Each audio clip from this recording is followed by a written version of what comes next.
올해 우리 사랑하는 교회의 표가 무엇인지 잘 아실 겁니다. 날마다 하나님과 동행합시다 라는 표입니다. 그리고 지난 몇 주 동안 우리가 하나님과 동행하는 것이 무엇인가에 대해서 함께 살펴봤습니다.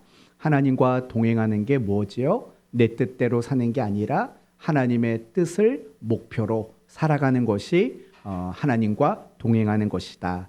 또 하나님을 기쁘시게 하는 삶을 살아가는 것이 하나님과 동행하는 것이다.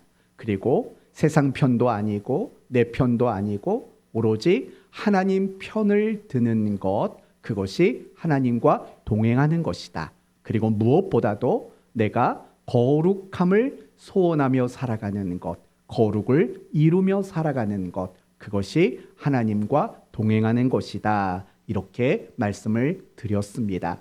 그렇다면 여러분은 올해 표대로 지금 하나님과 동행하는 삶을 살고 계십니까? 그렇다면 여러분은 너무 잘하신 겁니다. 그러나 혹시 아직까지 하나님과 동행하는 삶에 대한 결단을 하지 못하셨다면 과연 그 이유는 무엇입니까?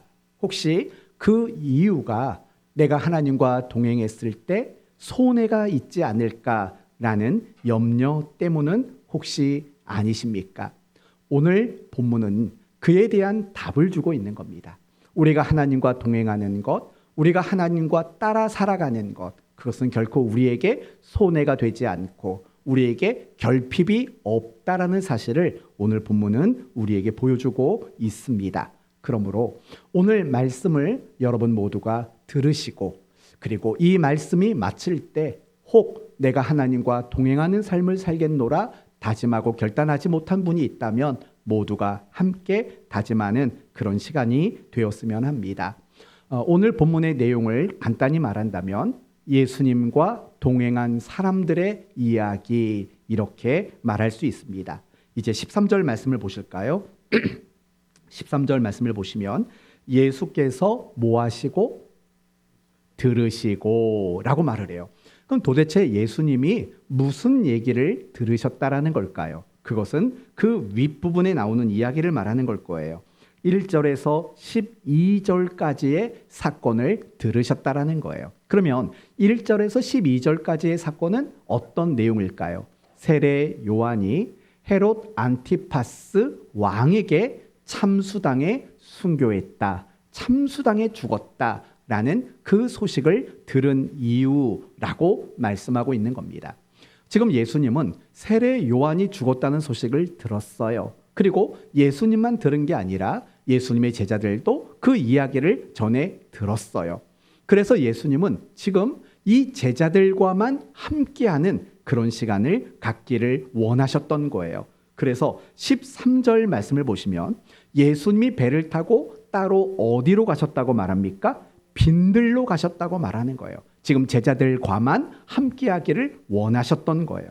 그렇다면 지금 예수님은 왜 제자들과만 함께하기를 원하셨을까요? 그것은 세례 요한의 죽음이 제자들에게는 굉장히 충격적인 사건이었기 때문입니다.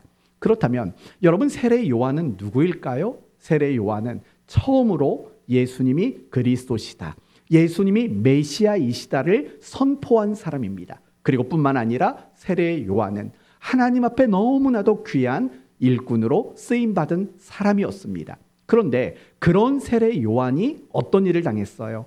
헤롯 안티파스에게 참수를 당해 죽는 일을 겪게 되었다라는 거예요.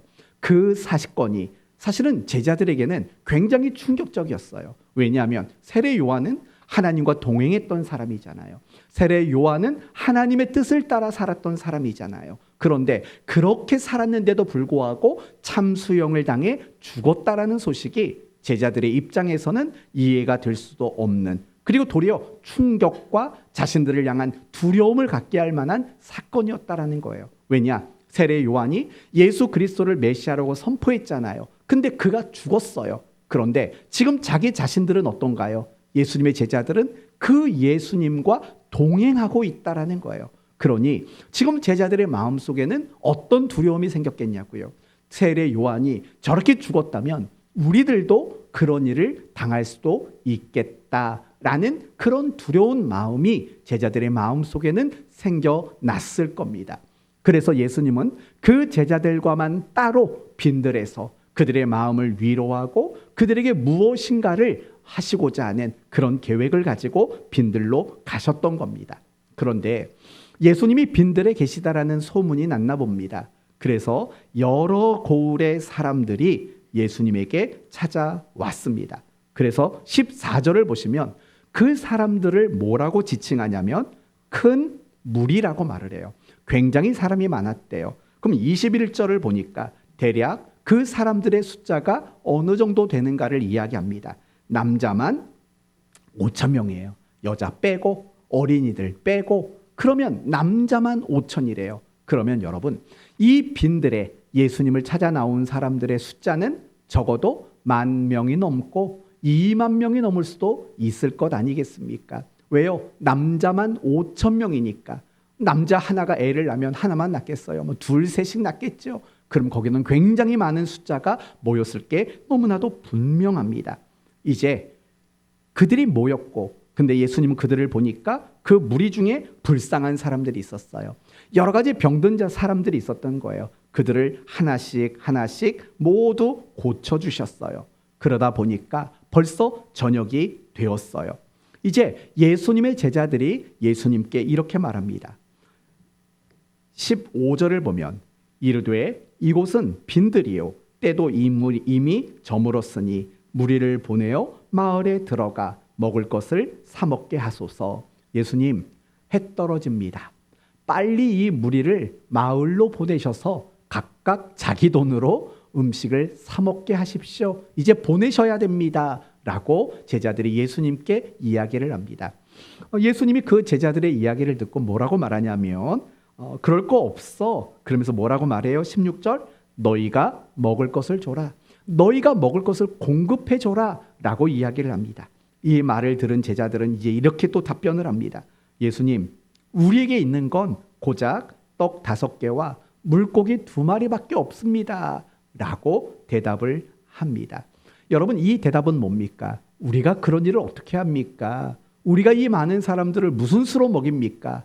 우리는 역부족입니다. 우리는 못합니다. 라고 대답을 한 겁니다.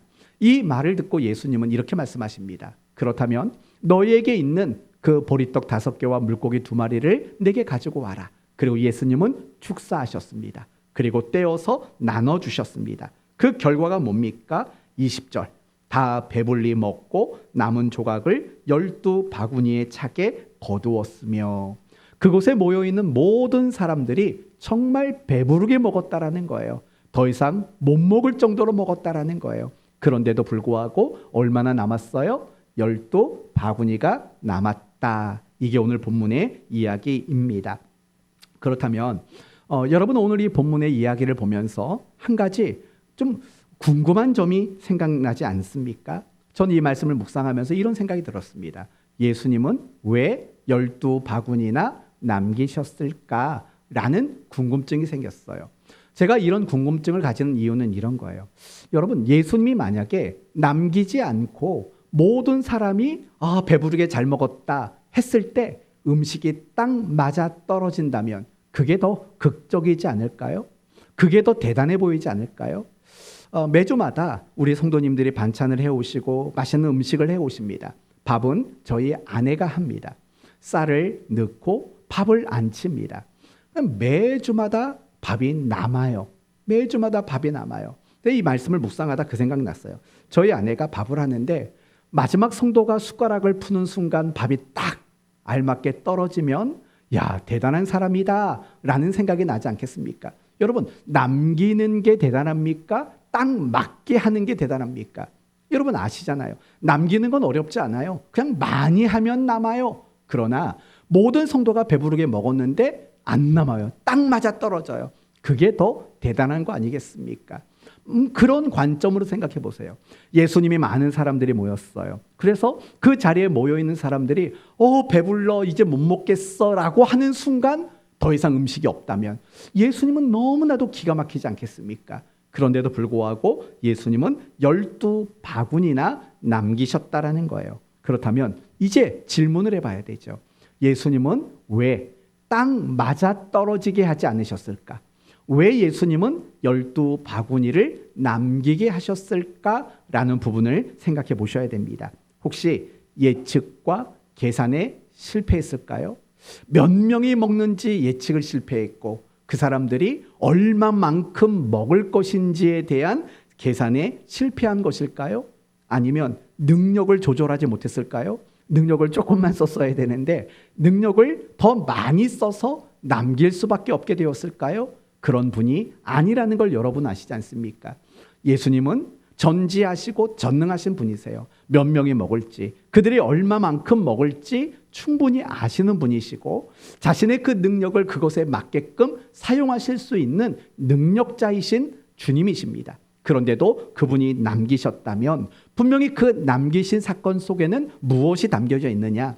메시지가 그 속에는 담겨져 있다라는 거예요. 정말 중요한 것은 무엇이냐면 항상 주님은 우리의 삶의 다양한 순간과 다양한 사건 속에 무엇을 담아두시는 분이시냐? 늘 메시지를 담아두시는 분이시라는 걸 잊지 말아야 돼요. 왜냐? 하나님은요, 날마다 우리에게 말씀하시는 하나님이시기 때문에 그래요. 그러므로 여러분이 인생을 살면서 어떤 순간을 맞이하고 어떤 사건을 맞이하지 않습니까? 그럴 때마다 여러분의 자세는 어떠해야 되냐면 마치 성경 말씀을 내가 묵상하듯이 내 삶의 순간을 묵상할 줄 알고 내 삶의 사건들을 묵상할 줄 아는 그런 지혜로운 자세들이 분명히 필요해요. 과연 하나님은 이 순간 나에게 어떤 메시지를 담아두고 계실까? 하나님은 이 사건 안에 나를 향해서 어떤 메시지를 넣어두셨을까라는 이런 고민과 이런 지혜로운 자세들이 사실은 우리 모두에게 필요해요. 왜냐? 그 하나님은 이미 여러분에게 말씀드린 것처럼 끊임없이 우리에게 메시지를 전달하기를 원하시는 분이시기 때문에 그래요. 오늘 이 시간도 마찬가지라고 생각해요. 저희들이 함께 예배하며 함께 본문을 통해 말씀을 나눌 때에도 분명히 이 메시지가 담겨져 있을 거라고요. 우리 모두를 향한 메시지도 담겨 있을 것이고 또한 특별히 여러분 한 사람 한 사람을 향해서 하나님이 특별히 주시고자 하는 그 메시지도 분명히 담겨 있을 거라고요. 그래서 여러분의 삶의 순간과 여러분의 삶의 모든 사건 속에서 메시지를 향해 여러분이 관심을 갖고 묵상하는 그런 지혜가 여러분 모두에게 있어야 할 것입니다. 그렇다면 12바구니를 남기신 사건 속에는 어떤 메시지를 담고 계실까요? 이 점을 여러분이 확인하시기 위해서는 제자들의 한 말을 한번 다시 살펴볼 필요가 있어요. 15절을 보세요. 15절을 보시면 저녁이 되매 제자들이 나와 이르되, 이제 뭐라고 말합니까? 이곳은 빈들입니다. 그 다음은요, 이미 저물었습니다 라고 말하고 그 다음은 마을로 가서 먹을 것을 사 먹게 하십시오. 그리고 17절을 보시면 제자들이 이르되 여기 우리에게 있는 것은 떡 5개와 물고기 2마리 뿐입니다. 이게 지금 제자들이 하는 말이었다라는 거예요. 그럼 여러분 이 말들을 한번 종합해 보시겠어요? 날이 저물었어요. 마을에 가서 사 먹게 하세요. 여기 빈들이에요 라고 이야기를 해요. 우리에게 있는 건 보리떡 5개와 물고기 2마리 뿐이에요. 이런 말을 했다고요. 그러면 제자들이 말한 것들을 종합해 보면은요, 그 말 속에는 결국은 딱 한 가지가 담겨 있어요. 뭐냐? 우린 못해요. 우리에게는 역부족이에요. 불가능해요 라고 말하고 있는 거예요. 그러면 예수님이 하신 일들이 뭔가를 생각해 봐요. 보리떡 5개와 물고기 2마리로 축사하셨어요. 그리고 그곳에 모인 모든 사람들을 다 배불리 먹고 12바구니를 남기는 일을 하셨다라는 거예요. 그렇다면 잘 생각해 봐요. 이 12바구니 남은 그 양식에 우리에게 주시고자 하는, 제자들을 향해 주시고자 하는 메시지는 과연 뭘까요? 제자들은 이렇게 말했어요. 부족해요. 우리 못해요. 근데 예수님은 말했어요. 아니야, 남았어. 결국 지금 예수님이 제자들에게 하시고자 하는 메시지는 이런 거예요. 하나님의 나라는 부족이 없다. 하나님의 나라는 풍성이요 충만이다. 더 구체적으로 말한다면 하나님의 통치가 임하는 그곳에는 부족이 아닌 풍성만 있을 뿐이다라는 거예요.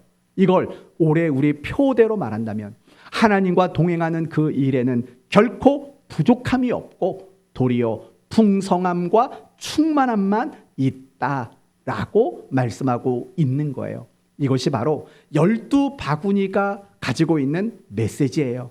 결코 손해가 되지 않는다라는 거예요. 손해가 되지 않고 부족하지 않고 결핍이 없고 도리어 풍성과 충만만 있는 것, 그것이 하나님과 동행하는 자들에게 주어진 하나님의 약속이다라는 메시지가 담겨져 있다라는 거예요. 그렇다면 다시 생각해 보셔야 돼요. 예수님은 제자들에게 왜 그런 메시지를 주실까요? 이미 제자들의 마음속에는 불안한 마음이 있어서 그래요. 왜요? 세례 요한이 참수당해 죽었기 때문이에요. 그렇게 그리스도를 전하고 그렇게 하나님의 뜻에 쓰임을 받았지만 그가 그렇게 죽는 모습을 보면서 결국 그들의 마음속에는 두려움이 있는 거죠. 손해에 대한 두려움. 내가 예수님을 따라가면 손해보는 것 아닐까라는 그런 두려운 마음들이 제자들의 마음속에 있었기 때문이라는 거예요. 따라서 이 12바구니는 결국은 그런 제자들에게 아무리 나를 따르고 아무리 나와 동행해도 그것이 손해가 되는 일이 아니라 너희를 풍성과 충만으로 인도하는 길이 될 것이다 라는 그런 메시지로 그들에게 전달되고 있다라는 거예요. 그렇다면 여기서 우리가 함께 우리 자신을 돌아볼 필요가 있어요. 혹시 여러분도 지금 예수님의 제자들이 가지고 있었던 그런 생각을 가지고 있지는 않습니까? 내가 하나님과 동행하면 손해보지 않을까? 내가 하나님의 뜻대로 살면 손해보지 않을까? 내가 하나님을 기쁘시게 하는 것을 택하여 살아가면 나는 손해보지 않을까? 내가 사람들 앞에서 하나님 편을 들면 손해보지 않을까? 내가 하나님의 말씀대로 살면 손해보지 않을까? 내가 정말 그리스도인답게 살면 나는 손해보지 않을까? 라는 이런 식의 생각들을 혹시 여러분도 가지고 있지는 않으십니까? 이 부분에 있어서 우리가 조금 더 깊게 생각해 봐야 될 부분이 있어요. 뭐냐? 우리가 신앙생활을 열심히 하지 못하는 이유는 과연 뭘까를 한 번 더 생각해 보셔야 돼요. 여러분 생각은 어떠세요?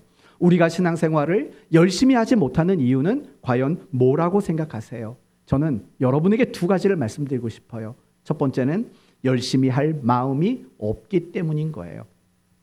여러분 이런 말 들어보신 적 있죠?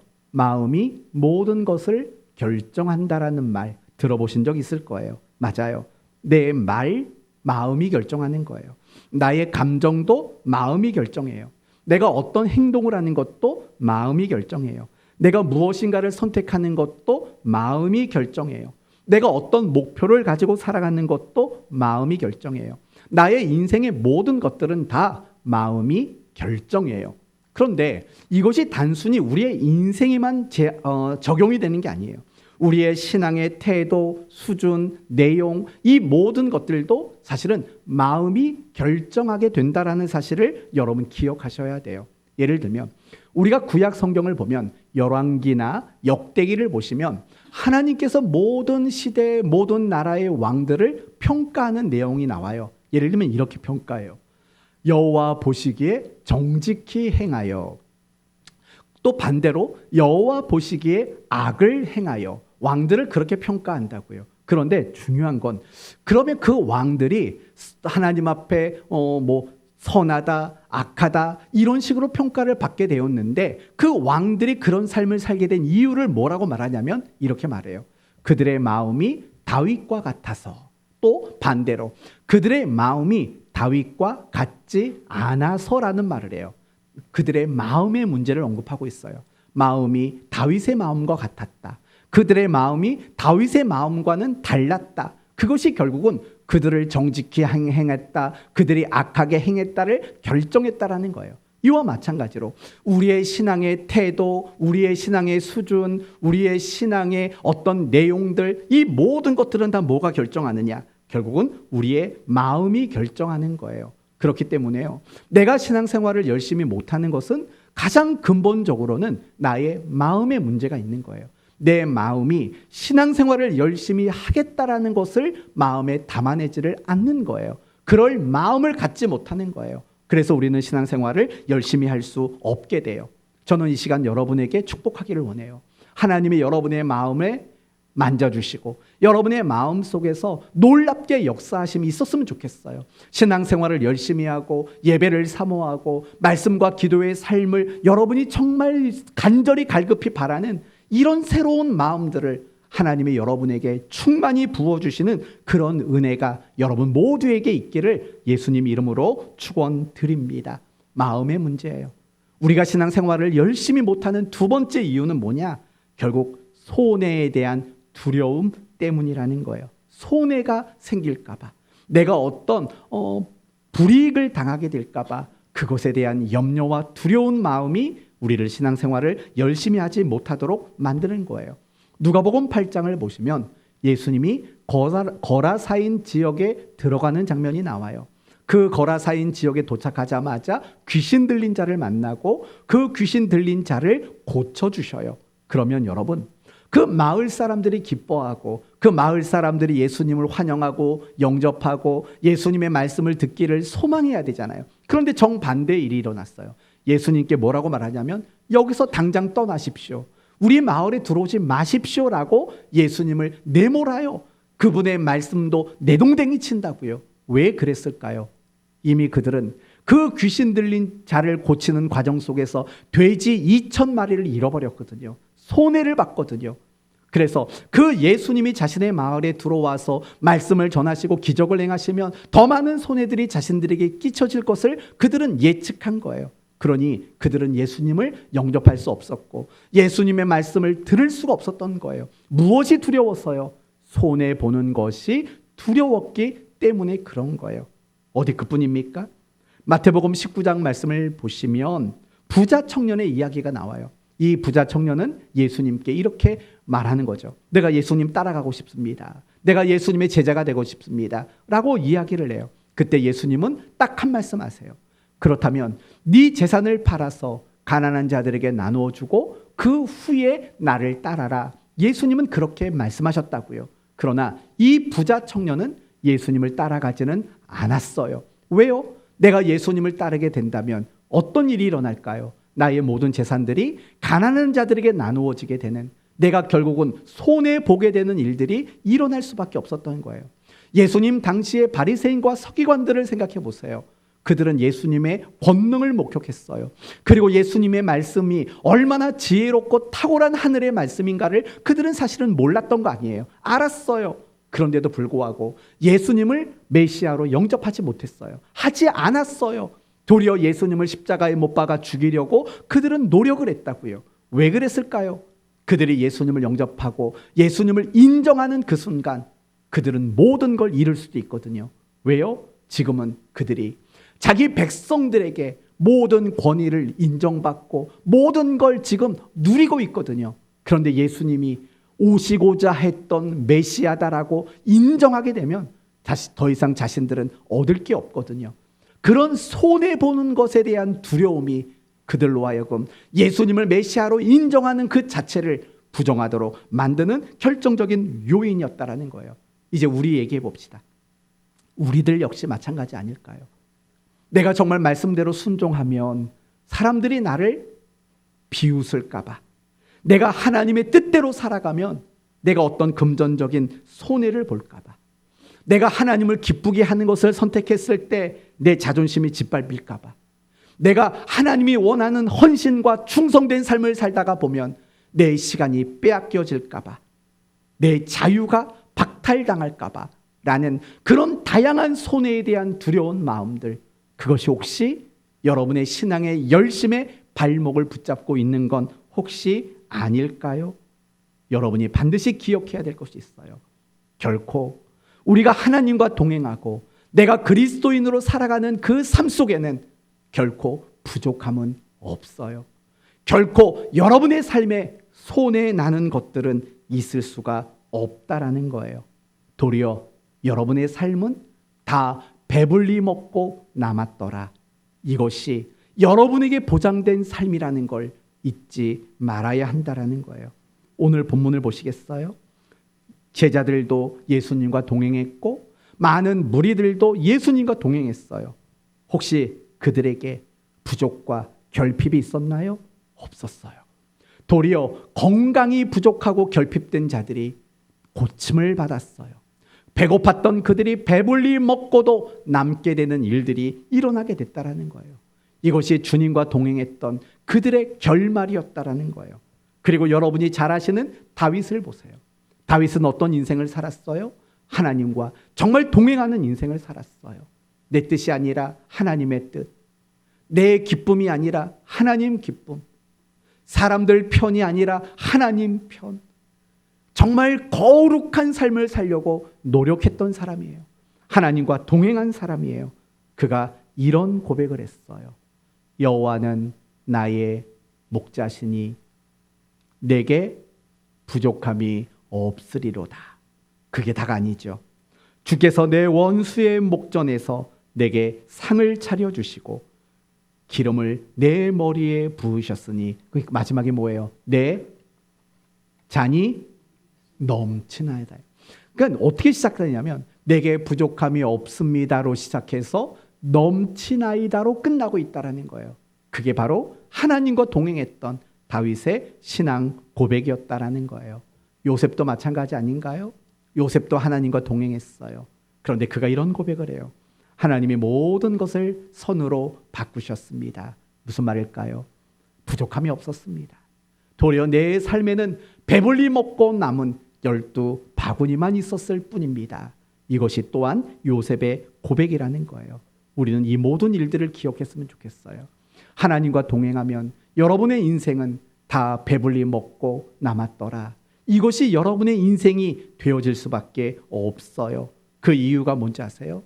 하나님이 풍성이시고 충만이신 분이기 때문에 그래요. 그리고 하나님과 동행하는 자들에게는 그 풍성과 충만을 약속하신 분이시기 때문에 그래요.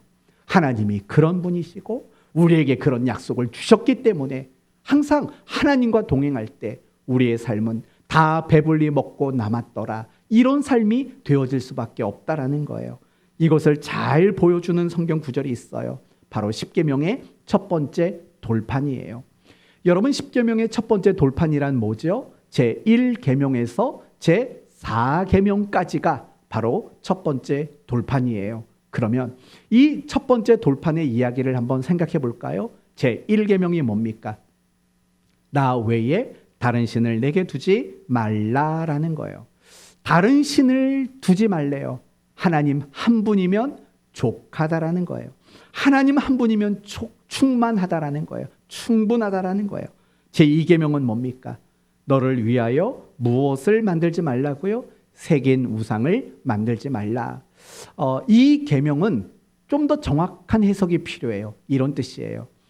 하나님을 우상처럼 섬기지 말아라 라는 말이에요. 왜냐? 여러분, 1계명이 뭐죠? 나 외에 다른 신을 두지 말라예요. 그거 하나면 충분해요. 그런데 우상을 만들지 말라고 말을 해요. 그건 단지 어떤 새로운 우상을 만들고 섬기지 말라는 뜻이 아니라 하나님을 우상처럼 섬기지 말라라는 뜻이에요. 그러면 하나님을 우상처럼 섬기지 말라는 뜻은 뭘까요? 이런 뜻인 거죠. 하나님과의 관계를 이야기하는 거예요. 하나님과 뭔가 주고 받는 관계, 또는 하나님과 어떤 이해가 걸려있는 이해 타산의 관계로 여기지 말라는 거예요. 하나님과의 관계는 어떤 자격도 조건도 요구되지 않는 오직 사랑의 관계로만 묶여야 한다. 이게 바로 제2계명이에요. 그래서 우상을 만들지 말아라 라는 그 말씀 뒤에 어떤 말이 나오냐면, 나를 사랑하는 자들에게는 내가 천대에 이르기까지 복을 주겠다고 말해요. 나를 뭐하는 자에게요? 사랑하는 자. 바로 그게 핵심인 거예요. 제2계명의 핵심은 결국은 하나님과 나와의 관계는 사랑이라는 것으로 묶여있는 관계가 되어야 되지, 뭔가 주고 그리고 받고 하는 이런 식의 관계로서 하나님을 섬기는 것은 잘못된 것이다 라는 계명이라는 거예요. 하나님은요, 우리의 자격을 보지 않아요.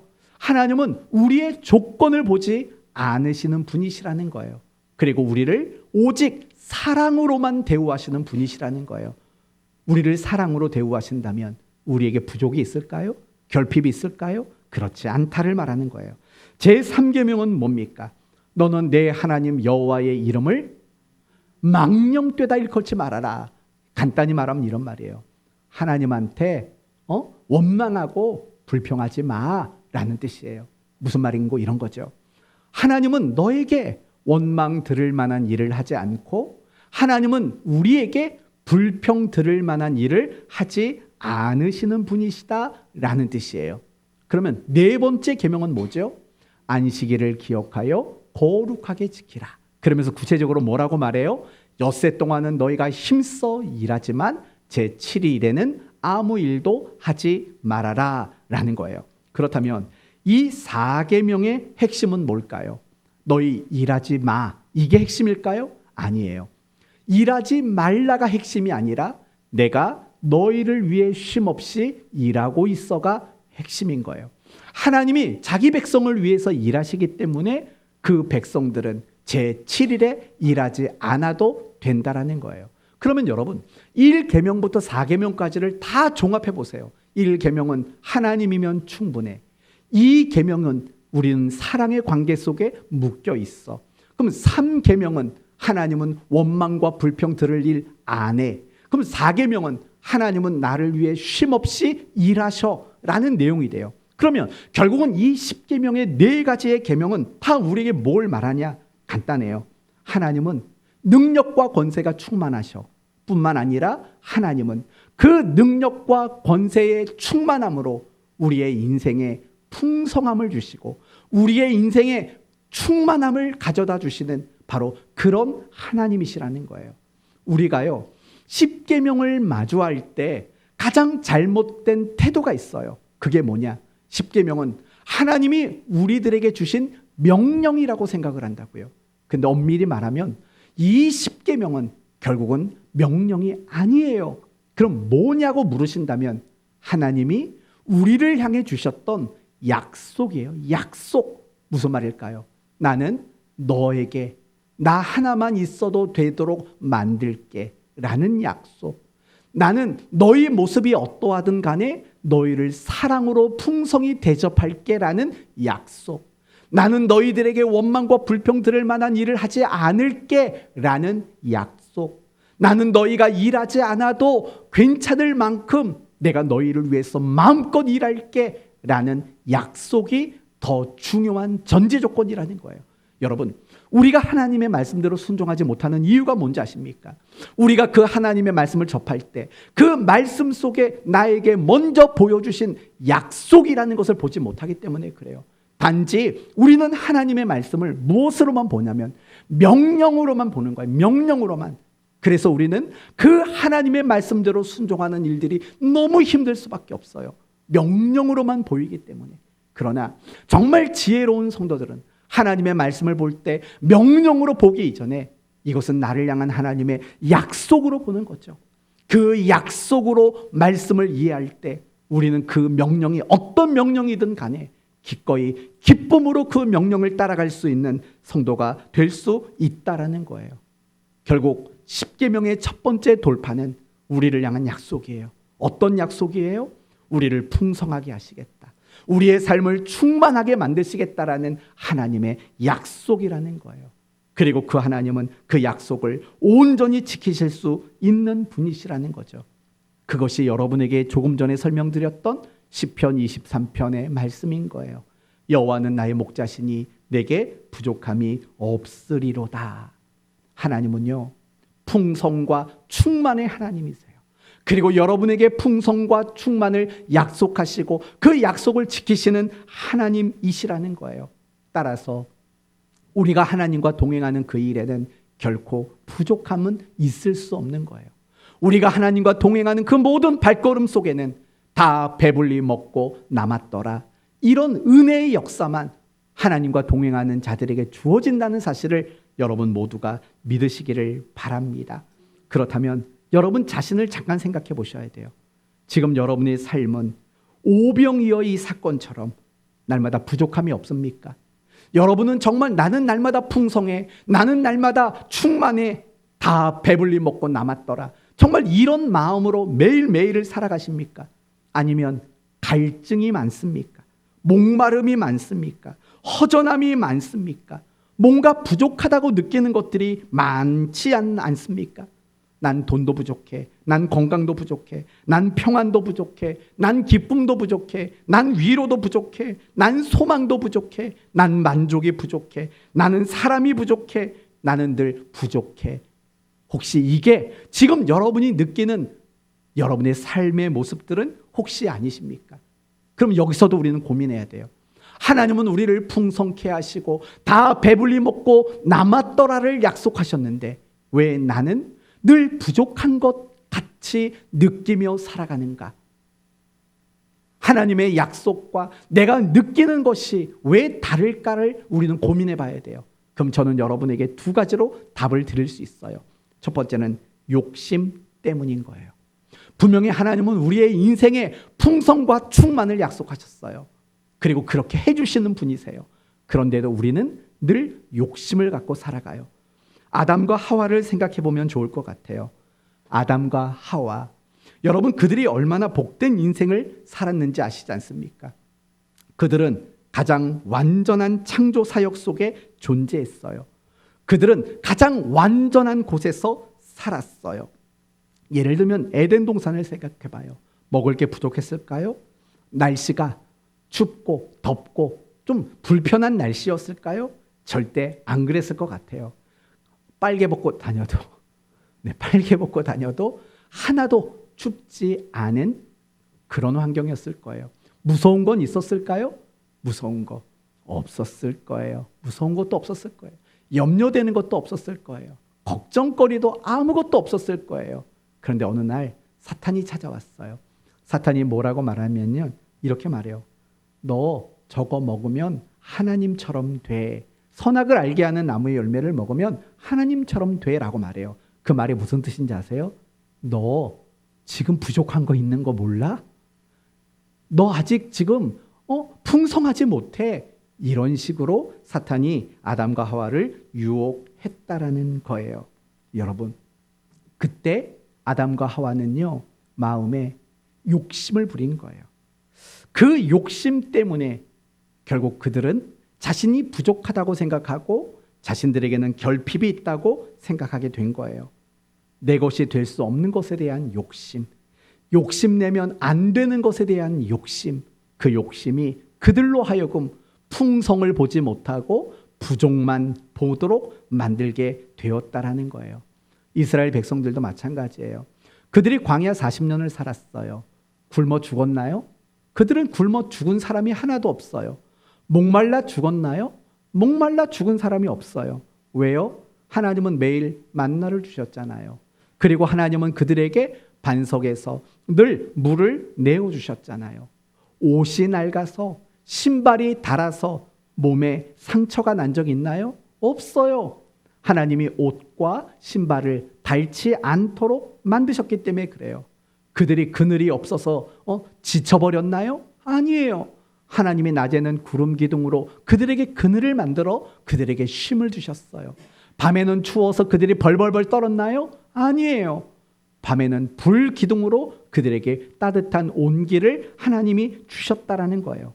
그런데 그들은요, 늘 애굽으로 돌아갔으면 좋겠다라고 이야기를 했어요. 그 말은 뭐예요? 지금 부족하다라는 거예요. 지금 풍성이 아니라는 거예요. 왜 그럴까요? 그게 바로 욕심 때문이에요. 민수기 11장 5절에 이런 말이 나와요.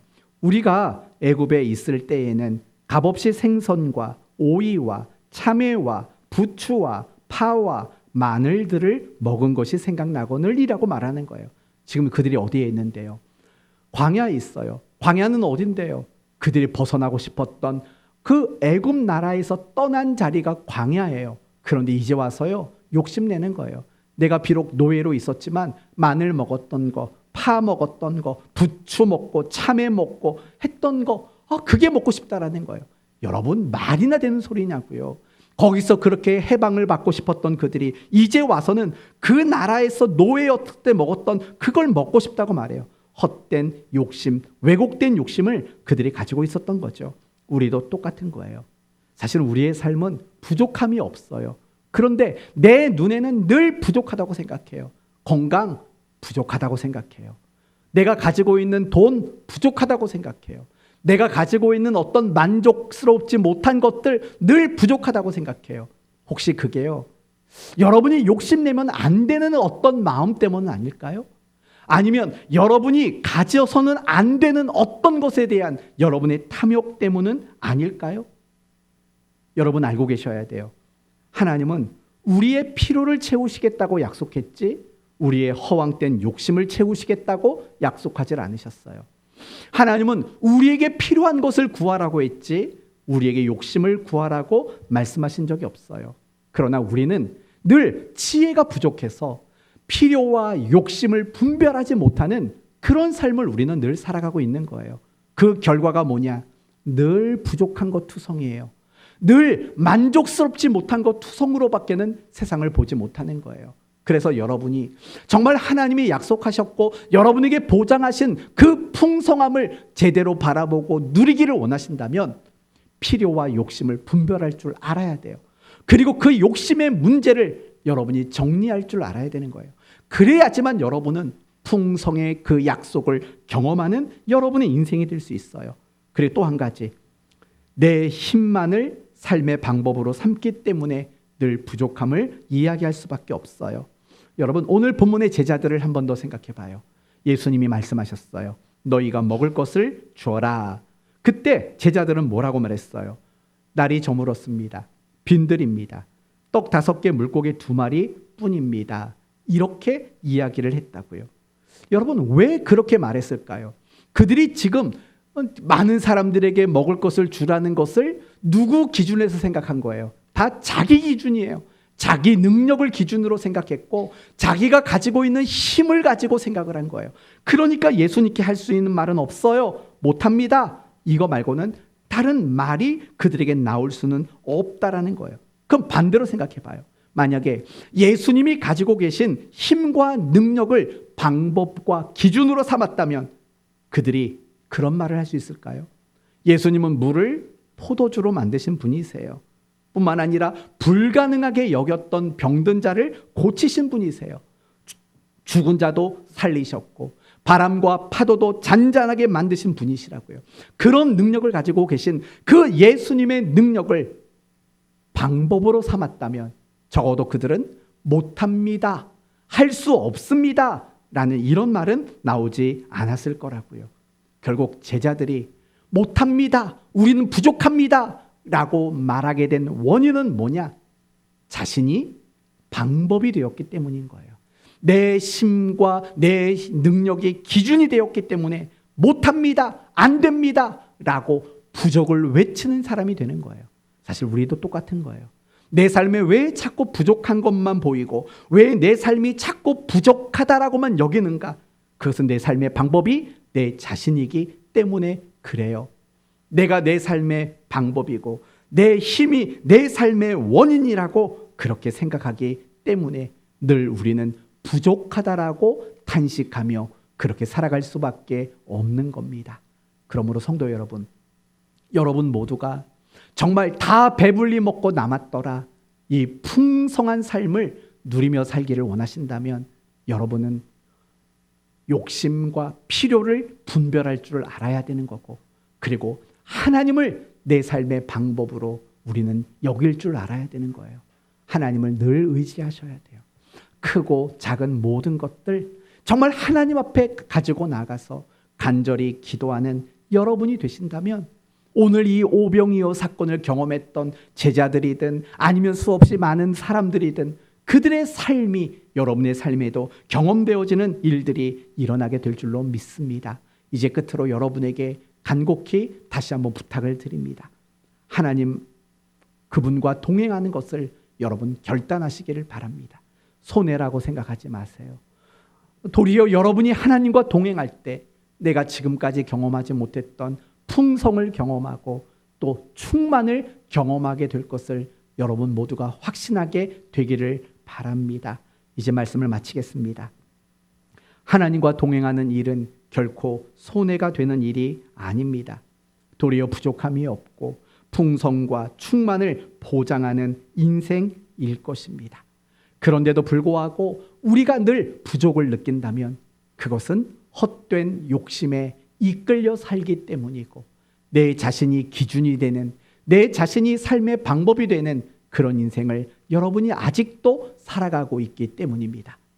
필요와 욕심을 분별하는 지혜, 그리고 하나님의 힘을 내 삶의 방법으로 삼을 줄 아는, 하나님을 의지하고 날마다 하나님께 기도하며 살아가는 여러분이 되셨으면 좋겠습니다. 그런데도 불구하고 문득 여러분의 삶이 지칠 때가 있을 겁니다. 여러분의 삶이 마치 해가 저무는 것처럼 여러분의 마음이 저물어 갈 때도 있을 겁니다.